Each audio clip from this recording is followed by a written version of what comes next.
चैत्र शुद्ध षष्ठी युक्त सप्तमी रविवार सूर्योदयाच्या वेळेला विमलांबुजा म्हणजे पौगंड ऋषींची पत्नी विमलांबुजा ओझळीमध्ये ज्योती स्वरूपात जे रूप प्रगट झालं ते म्हणजे देव ज्योतिबा अर्थात केदार. आता जवळपास 2-3 यात्रा ज्योतिबा डोंगरावरती आपल्याला बघायला मिळतात. षष्टीची आपण मागच्या वेळी व्हिडिओ केला होता, तर या यात्रेचं वेगळं फरक. यात्रा भरते ती नाथ केदारांनी आता देव ज्योतिबांनी यमाईला दिलेल्या वचनाची स्मृती म्हणून. यमाई अर्थात रेणुका आणि जमदग्नी यांच्या विवाहाचा सोहळा म्हणजे चैत्र. या सगळ्यामध्ये ज्योतिबाला स्वतःचा उत्सव नाही आणि त्यामुळं देव ज्योतिबाचा स्वतःचा उत्सव म्हणजे अर्थातच भक्तांनी त्याच्यासाठी केलेला उत्सव म्हणजे हा प्रगट दिनाचा सण. वाडी रत्नागिरीवरती येणं, देवाला अभिषेक, त्यानंतर पुरणपोळीचा नैवेद्य करणं आणलेल्या शिद्यातून आणि तो नैवेद्य समर्पण करणं हा ही कुळाचाराची पद्धत मात्र ज्योतिबावरती सर्रास एकसारखी आपल्याला बघायला मिळते. देव चैत्र यात्रेचं काही तसं वेगळं वैशिष्ट्य आहे. त्याप्रमाणे इतर देवतांच्या प्रगट दिनापूर्वी नवरात्र सोहळा साजरा होतो, तसा वाडी रत्नागिरीवरती देव ज्योतिबाचा प्रगट दिनाचा सोहळा हा चैत्र शुद्ध प्रतिपदा म्हणजे गुढीपाडव्यापासून प्रारंभ होतो.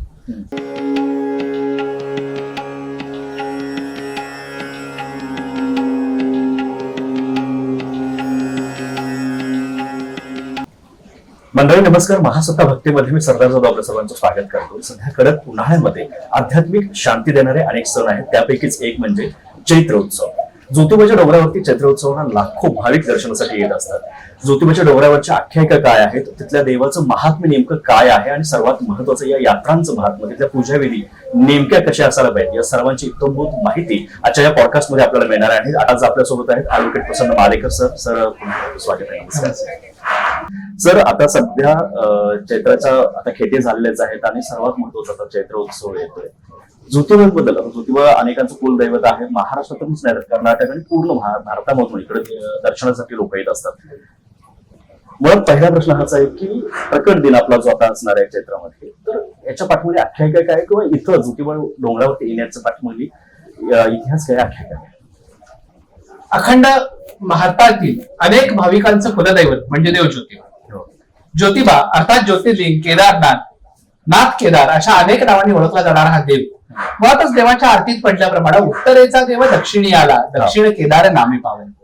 तर हा दक्षिण केदार अर्थात तो देव प्रगट झाला तो उत्तरेमध्ये हिमालयात अर्थात केदार क्षेत्रावरती. या केदार क्षेत्रामध्ये ज्या वेळेला पौगंड ऋषी आणि विमलांबुजा हे ऋषी दाम्पत्य एक कल्पपर्यंत प्रदोष व्रताचं आचरण करत आणि या दोघांचीही अशी मनोकामना होती की आपल्या पोटी साक्षात परब्रह्माने अवतार घ्या. मुळात परब्रह्म आपल्या भारतीय संकल्पनेप्रमाणे निर्गुण, निश्चल, निष्कल असतं. त्याला कुणीतरी हात घालावी लागते, कुणीतरी साथ घालावी लागते आणि त्यावेळेलाच ते परब्रह्म अवतीर्ण होते. आणि त्याला निमित्त ठरली ती पौगंड ऋषी आणि विमलांबुजेची तपश्चर्या.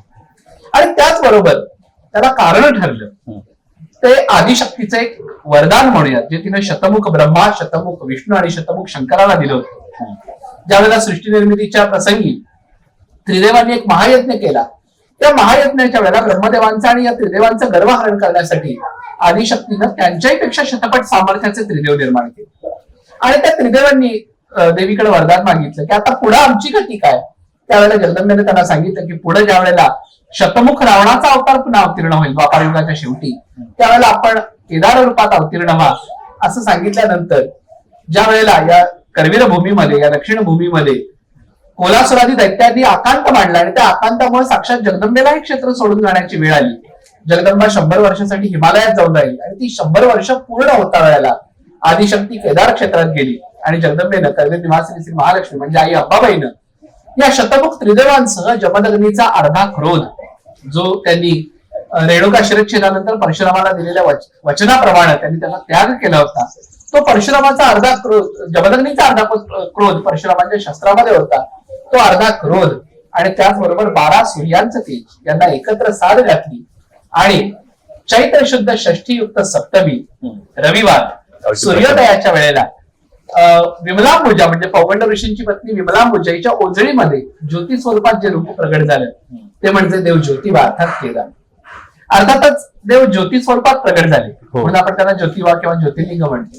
पण विमलांबुजेची आस अशी होती की देवानं माझ्या पुत्र रूपात प्रगट व्हावं म्हणून तिच्यासाठी 8 वर्षाच्या बटू रूपात देव प्रगट झाले तो हा दिवस म्हणजे आज देवाचा मुख्य प्रगट. मंदिराच्या बाजूला जे एक बटूची चित्र काढलेलं एक मूर्ती आहे, मंदिर आहे तिथं. हो. तर त्या स्वरूपात प्रकट झालं. म्हणजे देवाची आजही गाभाऱ्यामध्ये जी विराजमान मूर्ती आहे ती सुद्धा अष्टवर्षाच्या बटूरूपातच आहे. ओके. हातामध्ये खड्ग म्हणजे तलवार, हा. डमरू, त्रिशूळ आणि पानपात्र म्हणजे वाटी, अमृत पात्र, देगुळा पाय म्हणजे किंचित तिरका टाकलेला डावा पाय, आणि सगळ्यात महत्वाचा अगदी एखादा बटू ज्याप्रमाणे कमरेपर्यंत पंचा नेसतो तसा नेसलेला पंचा, अंगावरती कडे, तोडे आणि कंठावर असे मोजके अलंकार, 12 अंगावरती भस्माच्या 12 ठिकाणी लिंगमुद्रा अशा प्रकारे, आणि 9 वेटोळ्यांची जटा, अशा सुंदर राजस्वरूपामध्ये देव ज्योतिबा विराजमान आहे. आणि सगळ्यात महत्वाचं, देवाच्या कानामध्ये असलेली मोठी अशी नाथपंथी कुंडल, या सगळ्या देखण्या रूपासह आजही देव बटूरूपातच विराजमान आहे. आणि त्याच रूपाचं स्मरण या प्रगट दिनाच्या निमित्तानं होतं. आता जवळपास 2-3 यात्रा ज्योतिबा डोंगरावरती आपल्याला बघायला मिळतात. षष्टीची आपण मागच्या वेळी व्हिडिओ केला होता. तर या यात्रेचा वेगळा फरक आहे किंवा ज्योतिबा डोंगरावरच्या यात्रेचा? चैत्र यात्रा, श्रावण षष्टीची यात्रा आणि त्याचबरोबर खेट्यांची यात्रा, या वर्षभरात वाडी रत्नागिरीवरती होणाऱ्या 3 मोठ्या यात्रा. त्यातली चैत्र यात्रा भरते ती नाथ केदारांनी आता देव ज्योतिबांनी यमाईला दिलेल्या वचनाची स्मृती म्हणून. यमाई अर्थात रेणुका आणि जमदग्नी यांच्या विवाहाचा सोहळा म्हणजे चैत्र यात्रा. श्रावण षष्टी म्हणजे देवी चोपडाईने केलेल्या रत्नासूर वधाचा उत्सव. आणि खेट्याची यात्रा म्हणजे करवीरकर भाविकांनी जगदंबेनं घालून दिलेल्या पद्धतीप्रमाणे, म्हणजे करवीर निवासिनी महालक्ष्मी म्हणजे अंबाबाईनं घालून दिलेल्या पद्धतीप्रमाणे देवाचं घेतलेलं दर्शन म्हणजे खेट्याची यात्रा. या सगळ्यामध्ये ज्योतिबाला स्वतःचा उत्सव नाही, आणि त्यामुळं देव ज्योतिबाचा स्वतःचा उत्सव म्हणजे अर्थातच भक्तांनी त्याच्यासाठी केलेला उत्सव म्हणजे हा प्रगट दिनाचा सोहळा. त्यामुळे हा चैत्राचा प्रकट दिनाचा सोहळा, ज्योतिबांचा एक सोहळा, स्वतःचा सोहळा. चांगभल्याच्या गजरामध्ये सगळी ही यात्रा असते. तर नेमकं चांगभल्याचा अर्थ काय किंवा तो निर्माण कसा झाला? जयघोष. चांगभल निर्माण झाला त्याचा उल्लेख केदार विजय ग्रंथामध्ये मिळतो. ज्यावेळेला या रत्नासूर, रक्तभोज वगैरे सर्व दैत्यांचा संवार झाला त्यावेळेला करवीर निवासिनी श्री महालक्ष्मी अर्थात आई अंबाबाई आपल्या सर्व परिवार देवतांना म्हणते की भला चांगला देव लाभला. म्हणजे हा केदाराचं सहाय्य जे या युद्धासाठी लाभलं ते अतिशय चांगला देव या युद्धासाठी आपल्याला सहाय्याला लाभला, म्हणून चांगभल्याचा गजर तेव्हापासून प्रचलित झाला अशी कथा आपल्याला केदार विजय ग्रंथामध्ये पाहायला. आता पूजा पूजा विधींच्या बद्दल आपण मला एक प्रश्न पडलेला होता की आपल्या या भागामध्ये किंवा पूर्ण महाराष्ट्रातलं भारतातलं जी भाविक येतात तर प्रत्येकाचे एक पुजारी नेमलेले असतात, त्याच्यानुसार पूजा विधी असतात. याच्यामध्ये काही फरक आहे किंवा वेगळे पण काय आहे का, किंवा कशा पद्धतीने असायला पाहिजे अपेक्षित? नाही, वाडी रत्नागिरीवरच्या श्रीपूजकांचं आणि देव ज्योतिबाच्या समस्त भक्तांचं एक वेगळं नातं. प्रत्येक भक्तासाठी किंवा प्रत्येक गावासाठी एक स्वतंत्र असं पुजारींचं घर नेमलेलं आहे. आणि ज्या वेळेला त्या गावातून ते मंडळी वाडी रत्नागिरीवरती देवाच्या दर्शनाला येतात त्यावेळेला आपल्या नेमलेल्या गावाच्या पुजाऱ्यांकडे आपलं साहित्य ठेवायचं, देवांच्या दर्शनाचे सगळं सोहळा करायचा, त्यांचं जे काही पूजा उपचार करणार ते त्यांच्याकडे सुपूर्द करायचं. आणि त्या बदल्यामध्ये दरवर्षी वाडी रत्नागिरीचे देवाचे पुजारी त्या गावांमध्ये जाऊन त्या भक्तांची भेट घेतात आणि जसं शक्य असेल तसे भक्तगण त्यांना आपल्या शेतामध्ये सुगीच्या दरम्यान निर्माण झालेलं धान्य वगैरे देऊन देवाच्या पूजेसाठी समर्पित करतात. त्यामुळं गावचा पुजारी आणि ते गाव यांच्यामध्ये एक अतूट असा स्नेहबंध आहे. आणि त्या स्नेहबंधाचं पालन गेली कित्येक शतक अजूनही वाडी रत्नागिरीवरती आणि त्या संबंधित गावात तितक्याच समर्पकपणानं सुरू आहे. प्रश्न काय आहे की त्याच्या पूजा विधी कशा असायला पाहिजे? त्याच्याबरोबर एक वेगळे पण जाऊ देत की या पद्धतीने अपेक्षित असणाऱ्या ज्योतिबाची पूजा अशी असायला पाहिजे. मुळात अजूनपर्यंत पद्धतीने ते चालत आलेलं विधान आहे किंवा चालत आलेल्या पद्धती त्या प्रमाणात हे सुरू आहे. त्यामध्ये विशेष असं वेगळे पण काही नाही. पण ज्या वेळेला वाडी रत्नागिरीवरती देवाचा सन्मान केला जातो त्यावेळेला अनेक गावांमध्ये अशी पद्धत आहे की देवाला द्यायचं धान किंवा देवाला अर्पण करायची काही वस्त्र किंवा काय असेल ते स्वतंत्र असतं. आणि त्याबद्दल त्या देवाच्या पुजारी मंडळींना त्यांच्या घरच्या लक्ष्मीला जे काही अर्पण करायचं आहे तेही स्वतंत्र त्यांना देण्याची भेट. कुलाचाराच्या पद्धती प्रत्येकाच्या वेगवेगळ्या, प्रत्येक गावाच्या जरी सारख्या असल्या म्हणजे थोडक्यात वाडी रत्नागिरीवरती येणं, देवाला अभिषेक, त्यानंतर पुरणपोळीचा नैवेद्य करणं आणलेल्या शिद्यातून आणि तो नैवेद्य समर्पण करणं हा ही कुळाचाराची पद्धत मात्र ज्योतिबावरती सर्रास एकसारखी आपल्याला बघायला मिळते. देव म्हणजे उत्तरेचा देव दक्षिणी आला असं तुम्ही मगाशी म्हटलं. मग डोंगरावरती बसलेलं ज्योतिबाचं मंदिर आहे, ते मंदिराचं एक वेगळं वैशिष्ट्य आहे, याच्याबद्दल पण खूप लिहिलं जातं, आपण पण सांगितलं होतं. तर त्याबद्दल वाडी रत्नागिरीवरती देव ज्योतिबाचं हे जे मंदिर आहे त्यातलं पहिलं मंदिर अगदी जुनही एक मंदिर होतं. त्यानंतरचं ह्याच मंदिर हे किवळगावच्या नावजी बुवांनी बांधल्याचं मानलं जातं. त्यानंतर राणोजी शिंदे आणि दौलतराव शिंदेच्या काळामध्ये चोपडाई, त्याचबरोबर हिम्मतबहादूर चव्हाणांच्याकडनं चोपडाईचं मंदिर राणाजी शिंदेनी 1730 मध्ये देव ज्योतिबाचं मंदिर, अशा प्रकारे देव ज्योतिबाच्या मंदिराची उभारणी झाली असं ऐतिहासिक कागदपत्रांमधून आपल्याला पाहायला मिळतं. म्हणून आजही आपण बघतो की शिंदे या घराण्याचं सुद्धा तिथं एक त्यांच्या पूजा अर्चेची पद्धत तिथं आजही सुरूच आहे. आजही ज्योतिबा डोंगरावरती आपण आता यात्रेच्या बद्दलचे बोललो. नवरात्री ज्या असतात, आता जसं आपण षष्टीच्या यात्रेबद्दल आपण एक बोललो होतो की नवरात्रीच्या वेगवेगळ्या सणांच्या देवीचे होतात, तसं या चैत्र यात्रेचं काही तसं वेगळं वैशिष्ट्य आहे? खरं तर हा एक फार सुंदर प्रश्न आहे आणि फार कमी भाविकांना माहितीये की ज्याप्रमाणे इतर देवतांच्या प्रगट दिनापूर्वी नवरात्र सोहळा साजरा होतो, तसा वाडी रत्नागिरीवरती देव ज्योतिबाचा प्रगट दिनाचा सोहळा हा चैत्र शुद्ध प्रतिपदा म्हणजे गुढीपाडव्यापासून प्रारंभ होतो. गुढीपाडव्यापासून ते चैत्र शुद्ध षष्टीयुक्त सप्तमी पर्यंत सूर्योदयापर्यंत वाडी रत्नागिरीवरती म्हणजे पाडव्या दिवशी पहिली सासनकाठी जी हिमतबादर चव्हाणांची सासनकाठी ती काठी उभी राहते, पंचांग वाचन होतं आणि त्यानंतर रोज केदार सहस्त्रनाम, केदार कवच, केदार विजय यांची पारायण वाडी रत्नागिरीवरती सुरू होतात. देवासह अष्टभैरवांना अभिषेक केले जातात, भक्तांची लोटांगणं होतात, म्हणजे त्याला दंडवत म्हणतो आपण, ते दंडवत घातले जातात. आणि सगळ्यात महत्वाचं षष्टीयुक्त म्हणजे षष्टीच्या आदल्या दिवशी रात्री म्हणजे पंचमीयुक्त षष्टीला रात्री देवाची अहोरात्र पूजा होते. म्हणजे सूर्यास्तापासून दुसऱ्या दिवशी सूर्योदयापर्यंत रात्री 4 वेळेला देवाची प्रहर पूजा होते आणि त्या प्रत्येक वेळेला वेगवेगळ्या वस्तूंनी वेगवेगळ्या द्रव्यांनी देवाची चोपडाईची पूजा केली जाते. आणि पहाटे सूर्योदयाच्या वेळेला देवावरती गुलाल उधळून देवाचा प्रगट दिनाचा सोहळा साजरा होतो. अर्थातच देव स्वयंभू त्यामुळे तिथं पाळणा नाही, पण देव स्वयंभू त्यामुळे गुलाल पुष्पाची उधळण करून केदार विजयातला 3रा अध्याय जो दाताच्या प्रगट सोहळ्याचा प्रगट क्षणाचा अध्याय आहे तो अध्याय वाचून देवावरती पुष्पवृष्टी होते.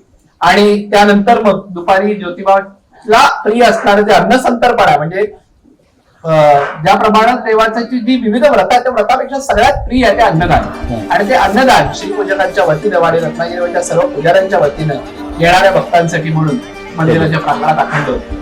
मला याला जोडून आणखी एक सांगायचं की अनेक भक्तांचा आता असा प्रश्न असेल की या दरम्यान आम्ही काही डोंगरावरती येऊ शकत नाही किंवा आम्ही आमच्या घरी असू तर आम्ही काय बाहेर असतील किंवा कुठेही असू, तर या निमित्तानं आपल्याला एक करता येईल. षष्टी ते पंचमी प्रतिपदा ते पंचमीच्या रात्रीपर्यंत नाथाचं आपण जे काही केदार कवच असेल, केदार विजय असेल, केदार सहस्त्रनाम असेल या स्तोत्रांचं पारायण करायचं, केदार विजय ग्रंथाचं पारायण करता येईल.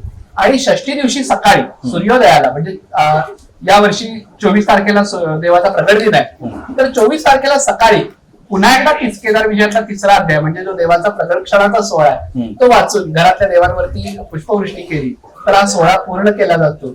आणि आपल्या म्हणजे जसा जमेल तसा देवाला आपल्या खूप लोकांच्या मनामध्ये ती खंत राहते की मी आज इकडे बाहेर आहे किंवा घरगुती काही कामांच्या मुळे मला यातलं जाता येत नाही, मला माझ्या देवाकडे जाता येत नाही, तर हे घरी राहून तुम्ही हे सुद्धा करू शकता. हा महत्वाचा प्रश्न मला घ्यायचाच होता, फार छान उत्तर दिलं. म्हणजे आपल्या गुढीपाडव्यापासून ही नवरात्री सुरू होणार आहे. सासनकाठी म्हणून तुम्ही जो मुद्दा म्हणून सांगितला याच्या पाठीमध्ये असले काही किंवा सासनकाठी खूप किंवा नवरात्री चैत्र यात्रेला आपण बघतो प्रत्येकाच्या मानाच्या सासनकाठी, त्याच्या पाठीमध्ये नेमकी सुरुवात कशी? चैत्र शुद्ध पौर्णिमा म्हणजे हस्त नक्षत्रावरती वाडी रत्नागिरीवरचा यात्रेचा मुख्य सोहळा असतो.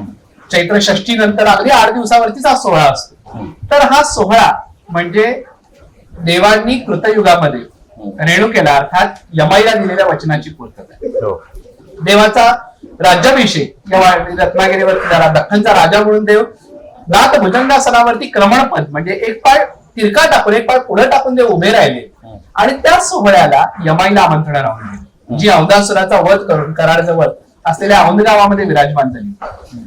ते चोपडाईला जाणवल्यानंतर तिनं नाथांना सांगितलं की आपण त्यांची समजूत घालण्यासाठी म्हणून गेलं पाहिजे. म्हणून देवाला आपल्या सर्व भक्तांना शासनध्वजा घेऊन बोलवलं.